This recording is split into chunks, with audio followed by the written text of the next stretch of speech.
몸만 온 며느리가 알고 보니 재벌가 외동딸이었다. 백어.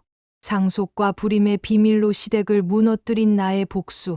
프롤로그. 결혼식장에서 시작된 악몽. 수민 씨, 잠깐만. 웨딩드레스를 입고 행복에 겨워하던 저를 시어머니가 조용히 구석으로 불렀습니다. 의사랑 결혼할 때는 말이야. 며느리가 열쇠 3개를 가지고 와야 해. 장롱 열쇠, 금고 열쇠, 집 열쇠. 알겠어? 그런데 넌, 시어머니는 저를 위아래로 훑어보며 차갑게 말했습니다. 그냥 몸만 왔네. 저는 그 순간 제 결혼식이 축복이 아니라 저주가 될 거라는 걸 직감했습니다. 하지만 저는 웃으며 고개를 숙였습니다. 좋아요, 어머니. 지금 이 순간을 잘 기억해 두세요. 언젠가 당신이 뱉은 모든 말들이 칼이 되어 돌아갈 테니까요. 제한장 차별받는 며느리의 일상. 저는 서울대병원 간호사 김수민입니다. 같은 병원 흉부외과 전문의인 남편 박준혁과 결혼했을 때 저는 세상에서 가장 행복한 여자라고 믿었습니다. 하지만 그 행복은 신혼여행에서 돌아온 바로 그날 산산조각 났습니다. 형님과의 비교, 간호사 주제에 시댁 첫 방문 날, 저는 형님 내외와 처음 만났습니다. 형님 내외는 둘 다 의사였습니다. 아이고, 세대관네. 어디 보자. 준혁이가 간호사랑 결혼한다고 했을 때 얼마나 놀랐는지 몰라. 남편 형의 목소리는 환영이 아니라 조롱이었습니다. 시어머니가 즉시 거들었습니다. 그러게 말이다. 너희는 둘 다 의사잖니. 의사 커플이라 얼마나 보기 좋은지. 그런데 준혁이는, 시어머니는 저를 힐끗 보며 한숨을 쉬었습니다.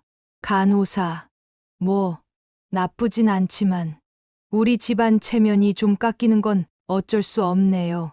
남편의 형수님이 거들었습니다. 그래도 같은 병원이니까 만난 거 아니겠어요? 근데 수민 씨, 계속 일할 거예요? 아니면 전업주부 할 거예요? 일은 계속 하려고 하는데. 아이고, 그럼 안 되지. 우리 집안 며느리가 일하면 사람들이 뭐라고 하겠어요. 박 집안이 그렇게 가난하나 이러겠지. 시어머니가 단호하게 말했습니다. 수민 씨는 결혼하면 일 그만두는 거예요. 우리 아들 버리면 충분하니까 며느리가 밖에 나가서 돈 벌 필요 없어요. 저는 그날 제가 이 집에서 이사 남편을 가진 장식품에 불과하다는 걸 깨달았습니다. 명절의 악몽, 이게 음식이야? 결혼 후 첫 명절 추석이었습니다. 저는 새벽 4시부터 일어나 정성껏 음식을 준비했습니다. 시어머니가 까다롭다는 걸 알았기에 유튜브를 보며 하나하나 연습했던 레시피들이었습니다. 저는 황금빛으로 바삭하게, 나물은 간을 정확히 맞춰, 갈비찜은 고기가 입에서 녹을 정도로 부드럽게 만들었습니다. 자, 준비 다 됐습니다. 제가 자랑스럽게 상을 차리자 시어머니는 짜증스러운 얼굴로 젓가락을 들었습니다. 전 하나를 집어 한 입 빼어 물더니 퇴. 시어머니는 전을 뱉어냈습니다. 이게 뭐야? 기름 범벅이네. 이걸 어떻게 먹어? 죄송합니다. 제가 다시는 무슨 다시야. 이미 망쳤는데. 형수, 당신이 만든 거 가져와요. 남편의 형수님이 가져온 음식이 차려졌습니다. 시어머니는 그제야 환하게 웃으며 맛있게 드셨습니다. 역시 의사 출신이라 그런가 손맛이 달라. 준혁아, 너도 형수님 음식 먹어라. 내 와이프가 만든 건 그냥 드시워. 저는 새벽부터 만든 음식이 쓰레기통으로 들어가는 걸 지켜봐야 했습니다. 형님이 비웃듯 말했습니다. 수민 씨, 우리 엄마 입맛이 까다로우니까 미리미리 연습해둬야 해요. 지수는 결혼 전에 6개월 동안 엄마 집에 매주 와서 음식 배웠거든요. 시어머니가 거들었습니다. 그래, 그게 정성이지. 근데 수민 씨는 그런 거 없이 그냥 덜컥 결혼했잖아요. 준비도 안 된 며느리를 들였으니 이런 게 당연하지. 저는 그날 화장실에 숨어서 눈물을 삼켰습니다. 예단 모욕, 이게 전부야? 결혼 한 달 후 시댁 가족 모임이 있었습니다. 시어머니가 갑자기 말했습니다. 얘들아, 너희 예단 얘기 좀 할까? 남편의 형수 지수가 자랑스럽게 말했습니다. 저희 친정에서는 금반지 10돈, 목걸이, 그리고 현금 5천만 원 준비해 주셨어요. 그래. 역시 의사 집안이라 그래. 든든하네. 시어머니는 만족스러운 얼굴로 고개를 끄덕이더니 저를 쳐다봤습니다. 수민 씨네는 저희 친정에서는 금반지 5돈이랑 현금 1,000만 원.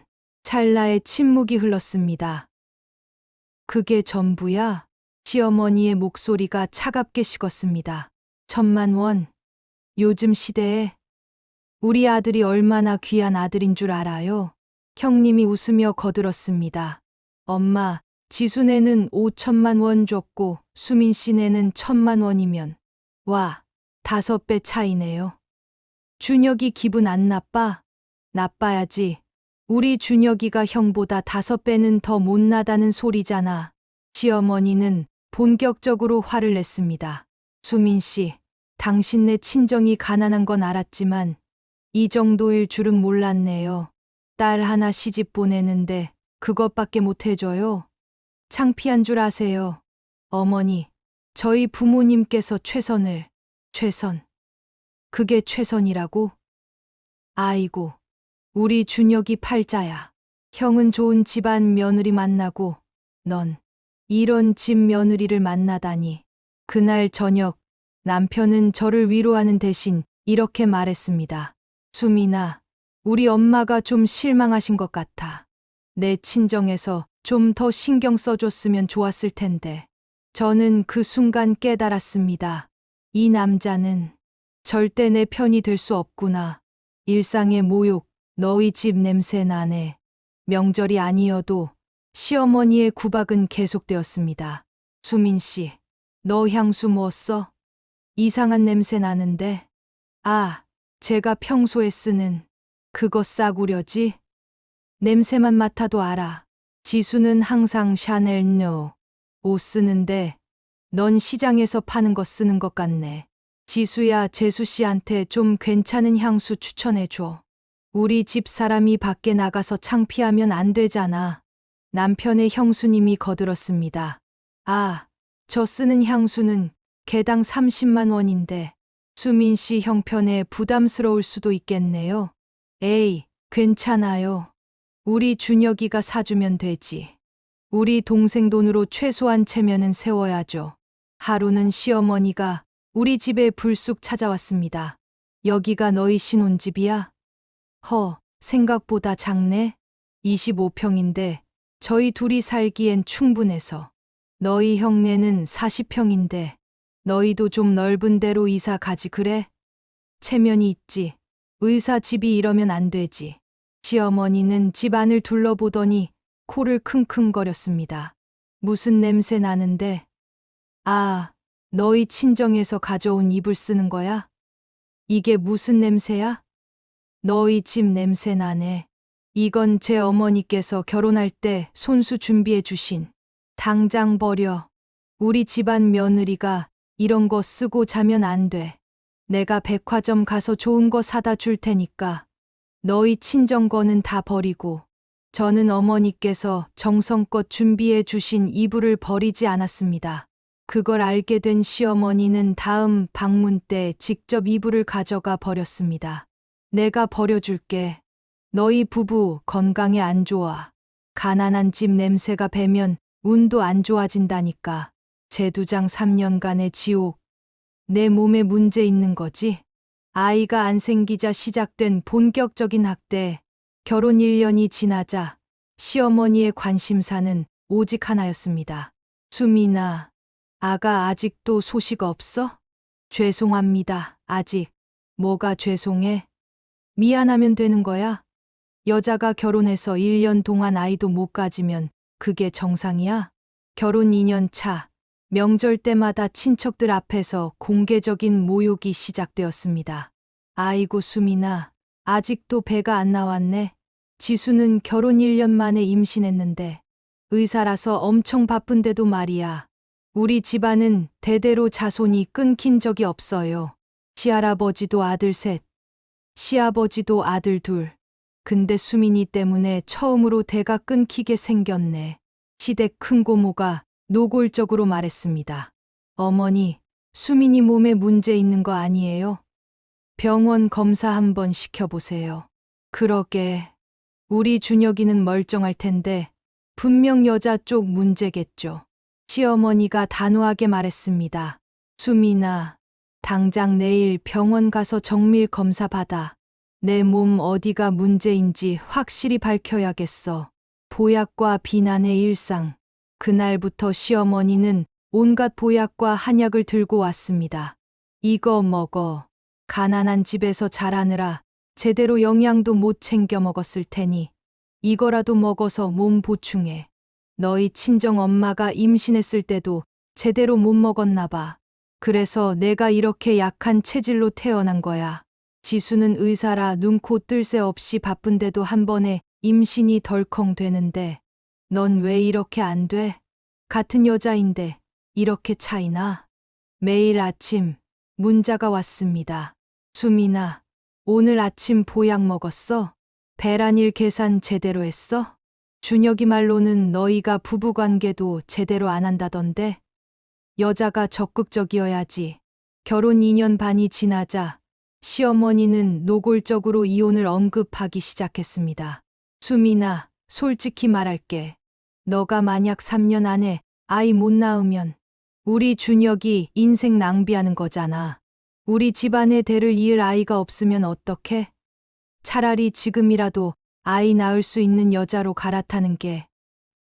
엄마, 남편이 처음으로 시어머니를 말렸습니다. 그건 너무하신 거 아니에요? 너무하긴 뭐가 너무해. 나는 손주를 보고 싶다고. 이 집안대를 이어야 한다고. 병원 검사 숨겨진 진실. 결혼 3년 차. 저는 정말로 병원에 갔습니다. 하지만 검사를 받은 건 저 혼자가 아니었습니다. 선생님, 남편도 같이 검사 받아야 하지 않을까요? 그럼요. 불임의 원인은 남성에게 있는 경우가 40%나 됩니다. 반드시 부부 모두 검사해야 해요. 일주일 후 결과가 나왔습니다. 담당 의사는 조심스럽게 말했습니다. 수민 씨는 아무 문제가 없습니다. 완벽하게 건강하세요. 그럼 남편분의 정자가 심각한 기형입니다. 정상 정자 비율이 4% 미만이에요. 자연 임신이 가능한가요? 거의 불가능합니다. 시험관 시술을 하셔야 할 겁니다. 그날 남편은 진료실에서 완전히 무너졌습니다. 나한테 문제가 있다고?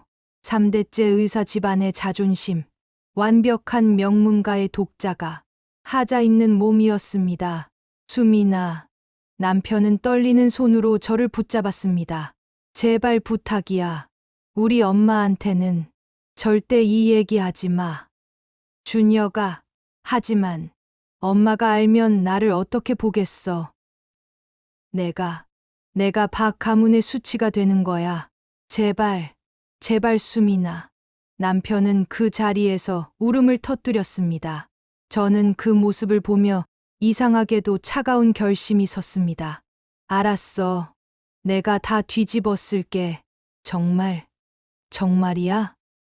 대신 언젠가 진실이 밝혀지는 날이 오면 당신은 무조건 내 편에 서야 해. 약속할게. 수민아, 고마워. 정말 고마워. 하지만 저는 알고 있었습니다. 이 남자는 그 약속을 지키지 않을 거라는 걸. 그리고 그건 제게 완벽한 복수의 명분을 주는 거라는 걸.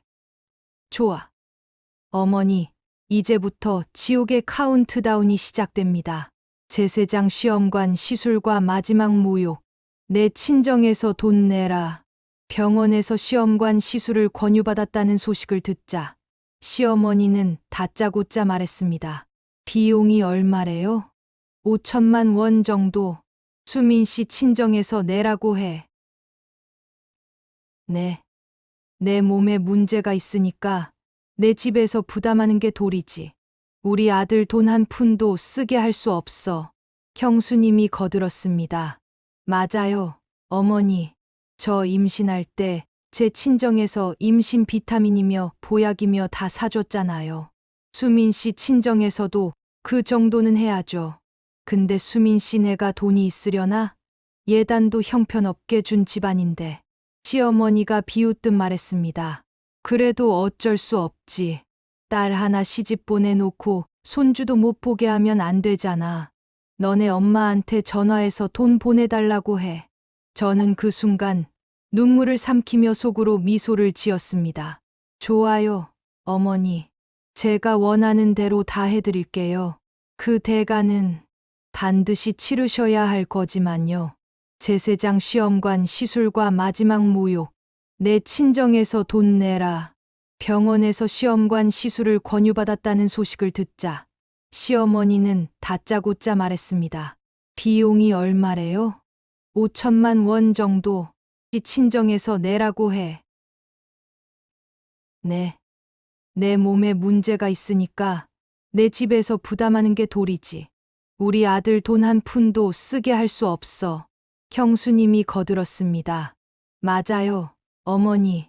저 임신할 때 제 친정에서 임신 비타민이며 보약이며 다 사줬잖아요. 너희 친정에서도 그 정도는 해야지. 여자 쪽 하자인데. 그치?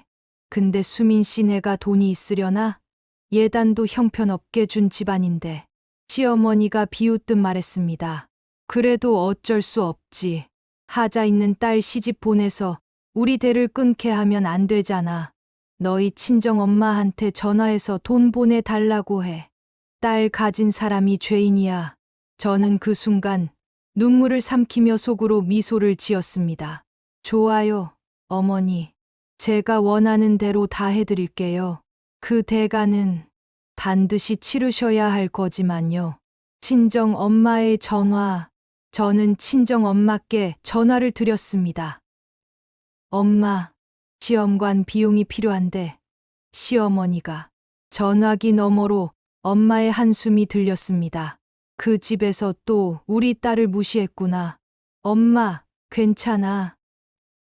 나는 아니야. 안 괜찮아. 수민아, 엄마가 이제 다 해결해 줄게. 그 집에서 우리 딸 무시하게 놔두지 않을 거야. 엄마, 너 지금까지 얼마나 힘들었어? 엄마가 다 알아. 전화할 때마다 울먹이는 거 엄마가 모를 것 같아? 그날 밤, 엄마는 이렇게 덧붙이셨습니다. 수민아, 조금만 더 참아. 이제 슬슬 그 집 사람들한테 진짜 우리가 누군지 보여줄 때가 왔어. 5천만 원의 의미. 이틀 후, 친정엄마는 5천만 원을 제 계좌로 보내주셨습니다. 저는 통장을 들고 시댁을 방문했습니다. 어머니, 친정에서 돈 보내주셨습니다. 시어머니는 통장을 확인하고는 비웃듯 말했습니다. 오, 가난한 집에서 이런 큰 돈 마련하느라 고생 많았겠네. 뭐, 은행 대출이라도 받았나? 집이라도 담보로 잡았을걸? 시골에 낡은 집 하나 있다고 했지? 남편 형수가 거들었습니다. 어머니, 그래도 다행이에요. 이제라도 며느리 구실 제대로 해보려고 했으니까요. 시어머니는 만족스러운 표정으로 말했습니다. 그래, 이제라도 정신 차린 거 보면 다행이네. 수민 씨, 시험관 성공해서 손주 빨리 보게 해줘요. 내 친정에서 이렇게 큰 돈 썼는데 실패하면 안 되잖아. 저는 고개를 숙이고 감사합니다라고 말했습니다. 하지만 속으로는 카운트다운을 세고 있었습니다. 어머니는 모르시죠? 우리 엄마가 그 돈을 어떻게 마련했는지. 아니, 우리 친정의 진짜 재력이 어느 정도인지. 조금만 기다리세요. 곧 알게 될 테니까요. 제 내장 쌍둥이의 탄생과 계속되는 차별. 임신 소식. 다행히 쌍둥이네. 시험관 시술은 기적적으로 성공했습니다. 그것도 쌍둥이였습니다. 시어머니는 처음에는 기뻐했습니다. 오, 쌍둥이라니.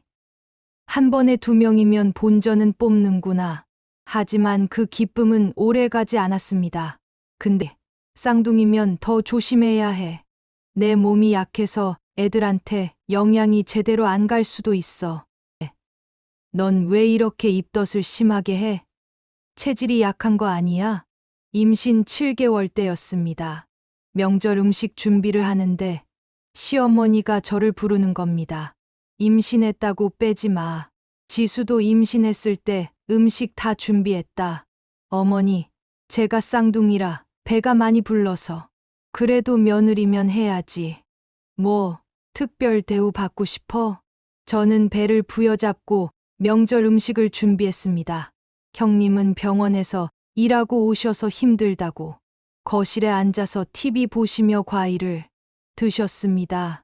수민 씨 임신해서 고생하네. 나는 하나만 임신해서 편했는데 쌍둥이는 진짜 힘들겠다. 화이팅! 화이팅이라는 단어가 이렇게 잔인하게 들릴 줄은 몰랐습니다. 출산 후 다행히 우리 애 닮았네. 출산 후 시어머니가 병실에 찾아왔습니다. 쌍둥이 아들을 보더니 첫마디가 이거였습니다. 오, 다행히 우리 준혁이 닮았네. 내 친정 쪽 유전자는 하나도 안 받았으면 좋겠다. 애들 이름은 우리가 지을 거야. 우리 집안 학렬이 있거든. 형님이 거들었습니다. 우리가 정해주는 게 나아. 산후조리원에서도 차별은 계속되었습니다.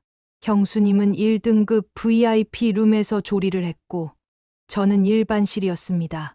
어머니, 저도 쌍둥이라 좀 더 넓은 방이 필요한데. 뭔 소리야? 일반실도 충분히 좋잖아. 지수는 의사이고 항상 몸이 피곤하니까. 그리고 첫 손주 보게 해줬으니 특별하게 해준 거다. 너는 그냥 의무를 다한 거니까. 쌍둥이를 키우는 건 전쟁이었습니다. 밤낮 없이 우는 아이들, 수유, 기저귀. 저는 하루에 3시간도 못 자는 날이 대부분이었습니다. 그런데 시어머니는 왜 이렇게 얼굴이 푸석? 너는 관리를 안 하니? 쌍둥이라 힘들긴 하지만 그래도 엄마가 관리는 해야지. 우리 아들이 너 보고 실망하겠어. 내가 스트레스를 줘서 그런 거 아니야? 어느 날 제가 너무 피곤해서 아이 하나를 시어머니께 맡기려고 했습니다. 어머니, 제가 너무 피곤해서 잠깐만 봐주실 수 있으세요? 지금? 안 돼. 나 약속이 있어. 결국 저는 쌍둥이를 혼자 키워야 했습니다. 남편은? 수민아, 나 수술 있어서 늦게 들어갈게. 또, 이번 주만 벌써 4번째야. 내가 의사야. 어쩔 수 없잖아. 내가 좀 참아줘. 저는 그때 깨달았습니다. 이 집에서 저는 쌍둥이를 낳는 기계였을 뿐, 며느리도 아내도 아니었다는 걸. 제 5장 쌍둥이 돌잔치, 운명의 그날, 특급 호텔의 화려한 잔치. 쌍둥이가 드디어 돌을 맞이했습니다. 시어머니는 서울 시내 5성급 호텔에서 성대한 돌잔치를 열었습니다. 우리 손주들 돌잔치는 제대로 해야지. 의료계 사람들 다 초대할 거야. 하객은 무려 200명이 넘었습니다. 친척, 의료계 인사, 남편의 동료 의사들, 시아버지의 사업 파트너들. 저는 한복을 입고 입구에서 하객들을 맞이했습니다. 그런데, 어머, 저 분이 신부, 아니, 애 엄마세요? 생각보다 평범하게 생기셨네. 의사 부인치고는 좀 있어 보이지 않는데요. 하객들의 수군거림이 들렸습니다. 시어머니가 형님을 소개하며 말했습니다. 이쪽은 저희 큰며느리예요. 의사이고 그래서 배운 티가 좀 나죠. 우리 집안 자랑이에요. 그러더니 저를 가리키며 이쪽은 둘째 며느리 간호사 출신이에요. 뭐, 그냥 평범하죠. 평범하다는 말이 칭찬이 아니라 비하라는 걸 저는 너무나 잘 알았습니다. 시어머니의 연설 무너뜨려야 할 교만. 잔치가 한창일 때 시어머니가 무대에 올라 마이크를 잡았습니다. 여러분, 오늘 이렇게 귀한 자리에 와주셔서 감사합니다. 박수 소리가 터져 나왔습니다. 우리 박 가문은 3대째 의사를 배출한 명문가입니다. 시할아버지께서 경성제국대학을 나오셨고 시아버지께서는 서울의대를 나오셔서 지금 강남의 병원 2개를 운영하고 계십니다. 저희 남편께서 평생 모으신 재산이 30억 원인데요. 아들 둘이 나눠 받으면 우리 준혁이 몫이 15억은 됩니다. 하객들이 감탄하며 박수를 쳤습니다. 큰아들 내외는 둘 다 의사입니다. 정말 금슬 좋은 부부죠. 큰며느리 친정도 대구에서 약국 체인을 운영하시는 부유한 집안이고요. 형님이 자랑스럽게 웃으며 손을 흔들었습니다. 그리고 드디어 둘째 아들 준혁이는 흉부외과 전문의이고 둘째 며느리는 간호사 출신입니다. 미묘한 침묵이 흘렀습니다. 뭐, 간호사도 좋은 직업이죠. 그런데 며느리 친정은 평범하세요. 시골에 계시고 딸 하나 시집 보내면서 해준 게 별로 많지 않으셨어요. 하객들 사이에서 웃음소리가 새어나왔습니다. 그래도 시험관 비용 5천만 원은 내주셨으니 그 정도는 인정해 드려야겠죠? 뭐, 아마 대출받아서 준비하셨을 거예요. 그래도 쌍둥이를 낳아줘서 다행입니다. 한 번에 2명 낳으니까 친정에서 쓴 돈이 아깝지 않네요. 폭소가 터져 나왔습니다. 저는 그 순간을 기다리고 있었습니다. 모든 하객이 웃고 있을 때, 모든 사람이 시어머니의 연설에 동조하고 있을 때, 이제부터입니다, 어머니. 당신이 쌓아올린 교만의 탑이 무너지는 순간, 당신이 3년 동안 저에게 준 모든 모욕이 당신에게 돌아가는 순간, 저는 자리에서 천천히 일어났습니다. 폭탄 투하 준비. 어머니. 제 목소리가 마이크를 통해 홀에 울려 퍼졌습니다. 시어머니가 당황한 표정으로 저를 쳐다봤습니다. 수민아 왜? 말씀 감사합니다. 그런데 제가 한 가지, 아니, 2가지 바로잡을 게 있어서요. 저는 무대 위로 걸어 올라갔습니다. 하객들이 웅성거리기 시작했습니다. 저는 3년 동안 이 집에서 몸만 온 며느리라는 소리를 들었습니다. 가난한 집딸이라고, 간호사 주제에 의사 집안에 시집 왔다고, 체면이 깎인다고 들었습니다. 시어머니의 얼굴이 굳어졌습니다. 그리고 3년 동안 불임녀라는 소리도 들었습니다. 제 몸에 문제가 있다고, 가난한 집에서 제대로 영양도 못 챙겨 먹어서 그렇다고 들었습니다. 홀이 조용해지기 시작했습니다. 오늘 이 자리에서 모든 진실을 밝히고자 합니다. 저는 준비해 온 서류 봉투를 꺼냈습니다. 첫 번째 진실은 제 6장 100억 상속녀의 정체, 첫 번째 서류 부동산 등기부등본. 제 친정이 가난하다고 하셨죠? 저는 첫 번째 서류를 펼쳤습니다. 이건 서울시 강남구 논현동, 압구정동 일대 토지 등기부등본입니다. 하객들이 숨을 죽였습니다. 제 친정할아버지께서는 1970년대에 강남 개발 이전 이 땅들을 매입하셨습니다. 당시에는 논밭이었죠. 하지만 지금은 저는 감정평가서를 들어 올렸습니다. 현재 시가총액 100억 원입니다. 홀이 순식간에 술렁이기 시작했습니다.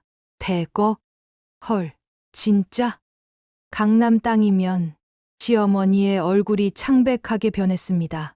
그리고 이 땅은 외동딸인 제 어머니께 전부 상속되었습니다. 저는 그 땅의 유일한 상속자입니다. 저는 시어머니를 똑바로 쳐다보며 말했습니다. 어머니께서 자랑하신 15억 원의 약 7배 되는 금액이네요. 시어머니가 입술을 떨었습니다. 제 친정이 시험관 비용 5천만 원을 내는 게 그렇게 대단한 일이었나요? 제 친정에서 예단으로 준 1,000만 원이 그렇게 형편없었나요? 저는 한 걸음 더 다가갔습니다. 아니면 15억 자산가가 100억 자산가를 깔보는 게 정상인가요? 하객들 사이에서 웅성거림이 커졌습니다. 친정 엄마의 등장. 바로 그때 홀 뒤쪽 문이 열렸습니다. 제 친정 엄마가 우아한 한복을 입고 걸어 들어오셨습니다. 엄마는 평소와 달리 완벽하게 차려입고 계셨습니다. 명품 한복, 다이아몬드 귀걸이, 진주 목걸이, 사돈 어른. 엄마의 목소리는 조용했지만 단호했습니다. 저희가 가난하게 보였다면 그건 저희가 자랑하지 않았을 뿐입니다. 엄마는 시어머니 앞에 섰습니다. 저는 평생 땅 한 평 자랑한 적 없습니다. 딸을 시집 보낼 때도 우리 재산이 얼마다 말한 적 없습니다. 왜냐하면 진짜 부자는 자랑하지 않는다고 배웠기 때문입니다. 하객들이 박수를 치기 시작했습니다. 하지만 사돈 어른께서는 달랐습니다.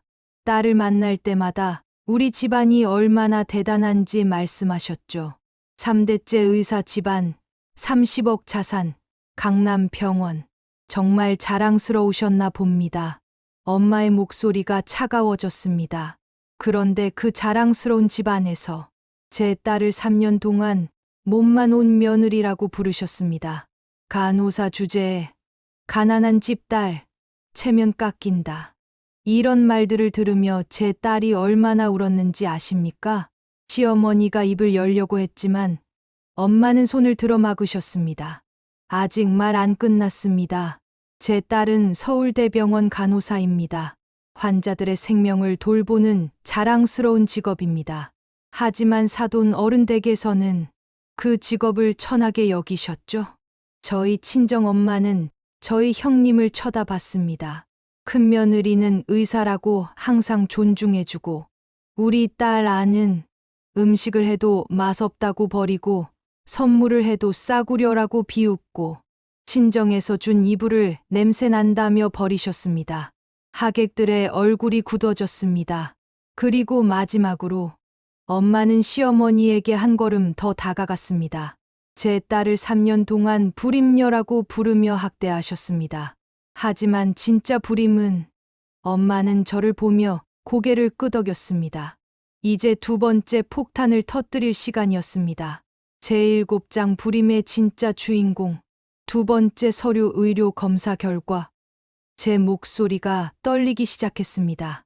분노 때문이 아니라 저는 두 번째 서류 봉투를 꺼냈습니다. 어머니, 그리고 여기 계신 모든 분들. 너무 오래 참았던 진실을 드디어 말할 수 있다는 해방감 때문이었습니다. 어머니는 3년 동안 저를 불임녀라고 부르셨습니다. 남편의 얼굴이 하얗게 질렸습니다. 제 몸에 문제가 있다고, 가난한 집에서 제대로 영양도 못 챙겨 먹어서 그렇다고 하셨습니다. 명절 때마다 친척들 앞에서 저를 망신 주셨습니다. 우리 집안은 대대로 자손이 끊긴 적 없는데 너 때문에라고 하셨습니다. 저는 서류를 펼쳤습니다. 하지만 진실은 제 몸에는 아무 문제가 없었습니다. 홀이 조용해졌습니다. 문제는 박준혁 씨의 정자에 있었습니다. 순간 홀이 술렁이기 시작했습니다. 뭐라고? 의사가 불임? 헐. 저는 검사 결과지를 들어 올렸습니다. 이것은 서울대병원 비뇨기과 정밀 검사 결과입니다. 박준혁 씨의 정자는 심각한 기형 severe teratozoospermia 판정을 받았습니다. 정상 정자 비율이 4% 미만. 자연 임신이 거의 불가능한 상태였습니다. 시어머니가 그 자리에서 비틀거렸습니다. 거짓말이 아닙니다. 저는 담당 의사의 소견서를 꺼냈습니다. 담당 교수님의 소견입니다. 환자의 정자 기형률이 96% 이상으로 자연 임신 가능성은 1% 미만. 시험관 시술 권장. 남편이 고개를 떨구었습니다. 3년간의 침묵. 그런데 어머니는, 저는 시어머니를 똑바로 쳐다봤습니다. 저를 3년 동안 하자 있는 몸이라고 모욕했습니다. 시험관 비용을 제 친정에서 내라고 강요했습니다. 내가 문제니까 내 집에서 부담하는 게 도리라고 하셨죠. 저는 한 걸음 더 다가갔습니다. 하지만 진짜 문제는 어머니의 귀한 아들에게 있었습니다. 그 완벽한 3대 의사 집안에, 그 자랑스러운 독자의, 그 흉부애과 전문의의 몸에 말이죠. 하객들이 웅성거렸습니다. 그럼 쌍둥이는 시험관으로. 아, 그래서 돌잔치를. 저는 남편을 쳐다봤습니다. 준혁 씨. 남편이 고개를 들었습니다. 그의 눈에는 눈물이 고여 있었습니다. 당신은 저에게 부탁했습니다. 제발 엄마한테는 말하지 마라. 내가 불임이라는 걸 알면 나를 어떻게 보겠냐고. 그래서 저는 모든 걸 뒤집었었습니다. 제 목소리가 떨렸습니다. 매일 아침 불임녀라는 소리를 들으면서도 저는 참았습니다. 명절 때마다 친척들 앞에서 망신을 당하면서도 저는 침묵했습니다.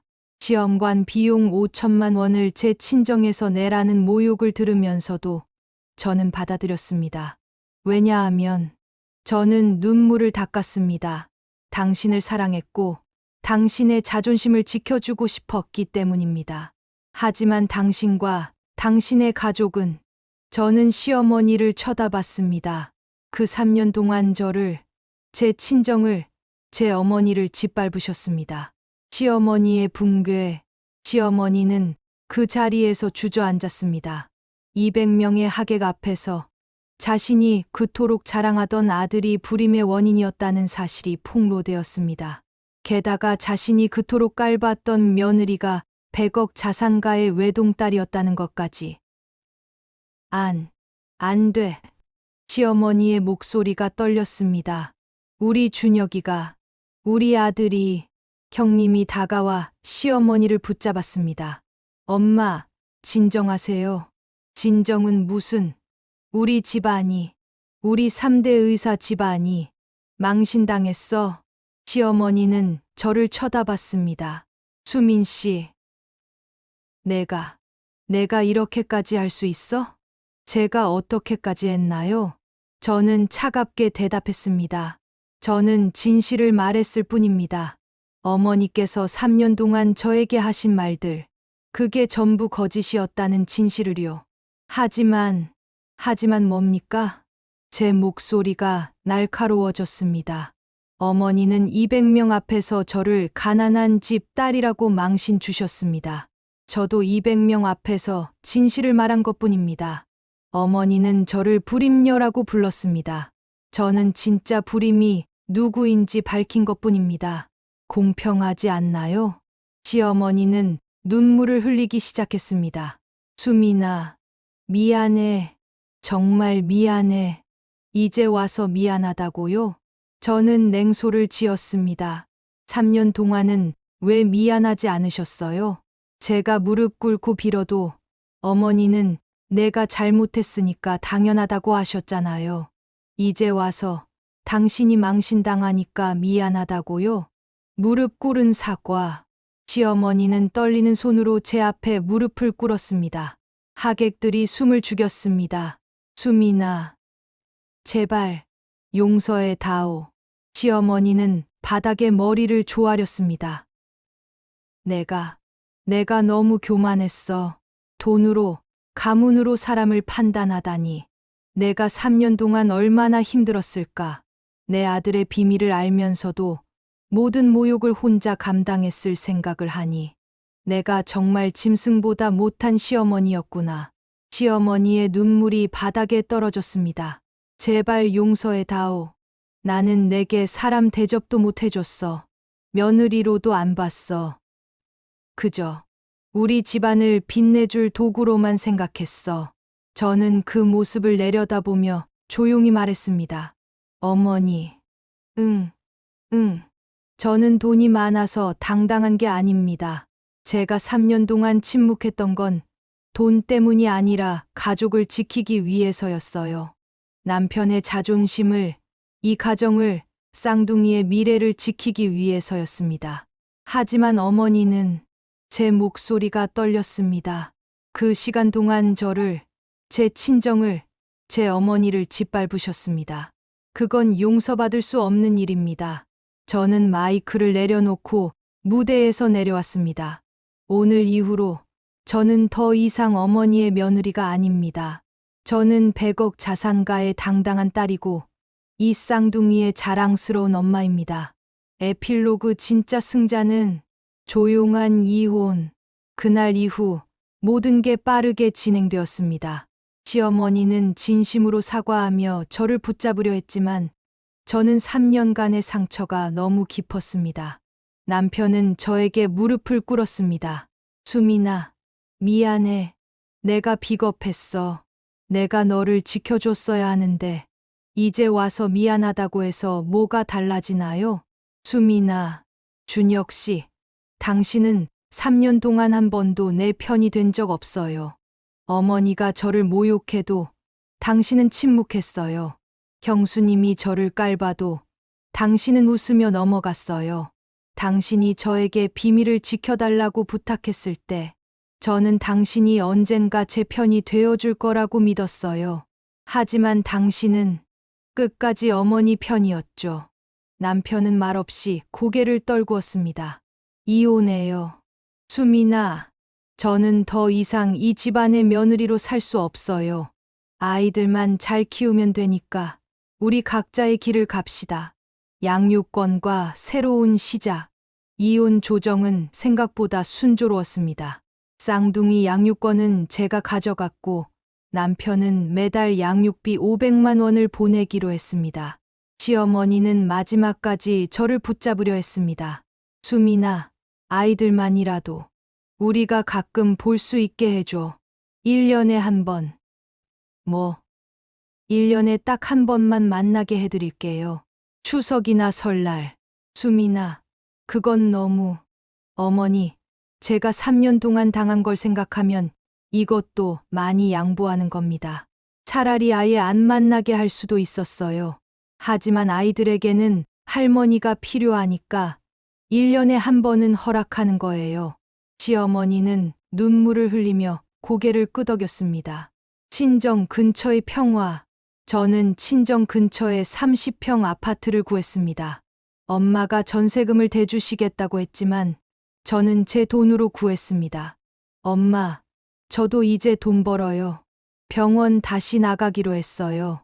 수민아, 쌍둥이 키우면서 일까지 하면 힘들지 않아? 괜찮아요. 제가 일하는 게 좋아요. 제 커리어를 포기하고 싶지 않아요. 그래, 우리 딸. 엄마가 아이들 봐줄게. 친정 엄마는 매일 제 집에 와서 쌍둥이를 돌봐주셨습니다. 시어머니가 한 번도 해주지 않았던 것들을 엄마는 다 해주셨습니다. 밥을 해주시고, 아이들을 목욕시키고, 빨래를 해주시고. 엄마, 너무 무리하시는 거 아니에요? 무슨 소리야. 이게 할머니의 행복이지. 우리 손주들 키우는 게 얼마나 즐거운데. 시댁에서는 한 번도 이렇게 안 해주셨잖아요. 엄마가 쌍둥이를 안으며 말씀하셨습니다. 그 사람들은 손주를 사랑한 게 아니라 박 가문의 대를 잇는 후계자를 본 거야. 하지만 우리는 이 아이들 자체를 사랑하는 거지. 시어머니의 변화. 1년이 지났습니다. 시어머니는 가끔 문자를 보내왔습니다. 수민아, 아이들 잘 있니? 사진 한 장만 보내줄 수 있을까? 저는 가끔씩 사진을 보내주었습니다. 어머니, 쌍둥이들 잘 크고 있어요. 수민아, 정말 고맙다. 내가 이렇게라도 연락해줘서 아이들이 할머니를 잊지 않으면 좋겠어서요. 설날이 되었습니다. 약속대로 저는 쌍둥이를 데리고 시댁을 방문했습니다. 시어머니는 문을 열자마자 울음을 터뜨렸습니다. 아이고, 우리 손주들. 할머니가 얼마나 보고 싶었는지. 시어머니는 완전히 달라져 있었습니다. 수민아, 앉아라. 내가 좋아하던 음식 다 준비했어. 어머니, 그러실 필요 없는데. 아니야. 내가 너한테 너무 못했어. 이제라도 조금이나마 보상하고 싶어. 식탁에는 제가 좋아하는 음식들이 가득했습니다. 갈비찜, 잡채, 동그랑땡. 어머니가 직접 하신 거예요? 응. 내가 결혼 첫 추석 때 만들었던 거 기억나? 그때 내가 맛없다고 버렸잖아. 시어머니의 눈에 눈물이 고였습니다. 사실 그날 내가 만든 음식 정말 맛있었어. 근데 내가 너무 교만해서 인정하기 싫었어. 어머니, 수민아, 나 이제 많이 늙었어. 건강도 안 좋고. 내가 용서해 줄 때까지 나 평생 참회하며 살 거야. 저는 복잡한 마음으로 고개를 끄덕였습니다. 천천히요. 어머니, 상처는 쉽게 아물지 않으니까. 새로운 만남. 이혼 2년 차. 저는 병원에서 새로운 사람을 만났습니다. 소아과 의사 선생님이었는데 쌍둥이가 감기로 병원에 왔을 때 처음 만났습니다. 아이들 정말 건강하게 크고 있네요. 어머니께서 잘 키우고 계세요. 감사합니다, 선생님. 혹시 커피 한 잔 하실래요? 퇴근 후에 저는 잠시 망설였습니다. 아직 마음의 준비가 안 됐는데, 하지만 친정 엄마가 등을 떠밀었습니다. 수민아, 넌 아직 젊어. 새로운 사람 만나도 돼. 과거에 얽매이지 마. 하지만 엄마, 전 두 아이의 엄마인데, 그게 뭐 어때서? 너 충분히 멋진 사람이야. 너를 진짜로 사랑하는 사람은 아이들도 함께 사랑할 거야. 저는 용기를 내어 그 선생님을 만나기 시작했습니다. 그분은 쌍둥이를 보고도 전혀 개의치 않았습니다. 아이들 정말 귀엽네요. 제가 소아과 의사라서 그런가? 아이들이 너무 좋아요. 정말요? 네. 사실 저도 아이를 좋아해서 소아과를 선택한 거거든요. 우리는 천천히 가까워졌습니다. 3년 후, 이혼 3년 후, 저는 재혼했습니다. 소아과 의사 선생님과 조촐하게 결혼식을 올렸습니다. 쌍둥이들은 이제 5살이 되었고, 새 아빠를 무척 좋아했습니다. 수민 씨, 전 당신의 과거를 문제 삼지 않아요. 오히려 그 시간들이 당신을 더 강하게 만들었다고 생각해요. 고마워요. 그리고 아이들도 제 아이처럼 키울게요. 약속해요. 상속과 미래. 엄마는 제게 강남 땅 일부를 미리 증여해 주셨습니다. 수민아, 이건 내 거야. 내가 힘들 때 의지할 수 있게. 엄마, 전 괜찮아요. 아니야. 엄마가 보기엔 넌 너무 힘든 시간을 보냈어. 이제는 돈 걱정 없이 내가 하고 싶은 걸 해. 저는 그 돈의 일부로 간호사 교육재단을 만들었습니다. 간호사들이 더 이상 무시받지 않는 세상을 만들고 싶어요. 의사만큼, 아니 그 이상으로 중요한 직업인데, 사람들이 너무 쉽게 생각해요. 재단을 통해 젊은 간호사들에게 장학금을 주고 연수 기회를 제공했습니다. 첫 장학금 수여식에서 한 학생이 말했습니다. 선배님, 전 간호사가 되는 게 부끄러웠어요. 주변에서 의사 시녀라고 비웃거든요. 하지만 선배님 이야기를 듣고 자긍심을 가져야겠다고 생각했어요. 저는 그 학생을 껴안아 주었습니다. 우리는 환자를 구하는 사람들이에요. 그 누구보다 자랑스러운 직업이에요. 복수는 차갑게, 진실은 뜨겁게, 하지만 진짜 승리는 나 자신으로 살아가는 것. 에필로그의 에필로그. 10년 후, 저는 간호사 교육재단을 통해 수백 명의 젊은 간호사를 지원했습니다. 쌍둥이는 건강하게 자라 중학생이 되었고, 새아빠와의 사이에서 딸 하나를 더 낳았습니다. 전 시어머니는 2년 전 돌아가셨습니다. 임종 직전 저를 찾으셨고, 저는 쌍둥이를 데리고 마지막 인사를 다녀왔습니다. 수민아, 고맙다. 끝까지 손주를 보게 해줘서. 편히 가세요, 어머니. 나 저승에 가면 내 아버님께 사과드릴게. 딸을 그렇게 대해서 미안하다고. 시어머니는 제 손을 잡고 숨을 거두셨습니다. 장례식장에서 전 남편을 만났습니다. 수민아, 오랜만이야. 준혁 씨도 잘 지내셨어요? 응, 뭐, 그럭저럭. 너는 행복해 보여. 저도 그럭저럭이에요. 우리는 어색하게 웃었습니다. 수민아, 그때 내가 미안했어. 정말, 이제 됐어요. 다 지난 일이에요. 넌 정말 강한 사람이야. 나보다 훨씬. 저는 고개를 저었습니다.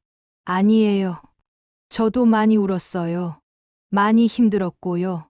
하지만 이겨냈잖아. 그렇네요. 이겨냈네요. 저는 장례식장을 나오며 하늘을 올려다봤습니다. 저도 이제 정말 다 용서할 수 있을 것 같아요. 어머니, 마음 한구석에 남아있던 마지막 응어리가 풀리는 기분이었습니다. 결국 인생은 나를 지키는 싸움이다. 그 싸움에서 이기는 방법은 단 하나. 거짓으로 살지 않고 진실로 맞서는 것. 그리고 무엇보다 나 자신을 사랑하는 것. 지금까지 시청해 주셔서 감사합니다. 이 드라마의 내용이 감동적이었다면 좋아요 버튼 눌러주세요. 구독과 좋아요는 사랑입니다. 감사합니다.